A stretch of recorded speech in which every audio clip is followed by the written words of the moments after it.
जी अस्सलाम वालेकुम फ्रेंड्स। तो यह जर्मन शेफर्ड बच्चे जिन्हों की जनाब तुसी वीडियो वेखी पिछे 12 दिनों के तो अज माशाल्लाह 33 दिन के हो गए ने।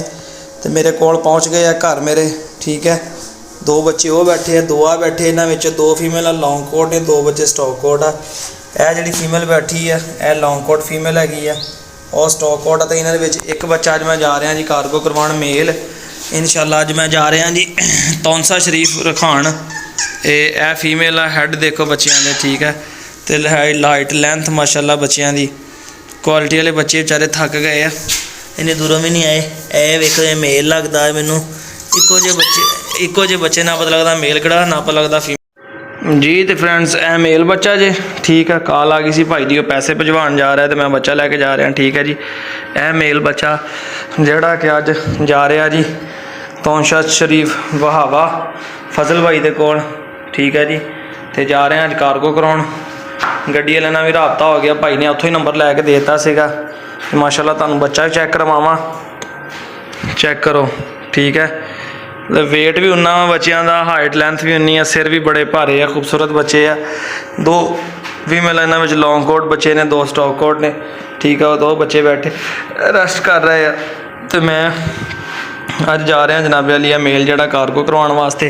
तुहानूं नीचे भी छोड़ के दिखावां ज़रा, ठीक है। चैक करो माशाल्लाह क्वालिटी। तुहानूं पेरेंट्स भी इन्हें दिखावांगे, माँ दे नाल भी वीडियो इंशाल्लाह हर चीज़ तुहानूं देवांगे, तसल्ली वाली चीज़ गारंटी वाली। तो भाई हुणी तौंसा शरीफ वहावा के रहने वाले ने, तो कम से कम 450-500 किलोमीटर सफ़र है दूर।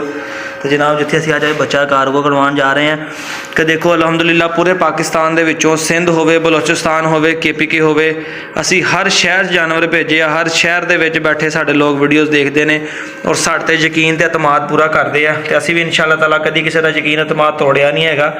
तो अगले नूं एक नंबर ते तसल्ली वाली चीज़ देई दी है। मेरे कोलों चीज़ लैण वास्ते यकीन करो कि अपने ऐसे वीर भरा ने कि इंतज़ार कर लैणगे, मगर कह अगर सलाम भाई चीज़ तुहाडे कोलों लैनी, ठीक है।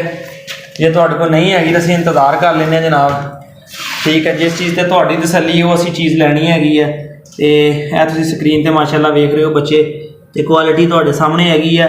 जे तुसीं भी चाहते हो कि इन्हां बच्चों के विचों तुहानूं भी एक बच्चा मिल जाए, तुसीं भी शौक कर सको, तो फिल फौर राबता करो। 3 फीमेल अपने कोल पईयां ने, एक फीमेल आ बैठी है, एक है सुती पई है टायर के नाल, देखो परे सुती पई, ठीक है। 3 फीमेल रह गई ने, अच्छियां फीमेल तैयार होणगियां और तुहाडा कल नूं अच्छा शौक होएगा। और मेल है जी उठिया, सुता उठिया, हुण सुता उठ के लगा पहले पिछी करन, यह चेक कर लो, ठीक है जी। तो इंशाल्लाह जा रहे हैं अज रखवाण वास्ते। तो वीडियो नूं लाइक कमेंट तो चैनल नूं सबसक्राइब लाजमी करियो। तो जा रहे हैं रस्ते जो केज लेने, तो केज लैके जनाबे अली बच्चा अज कार्गो करवाने।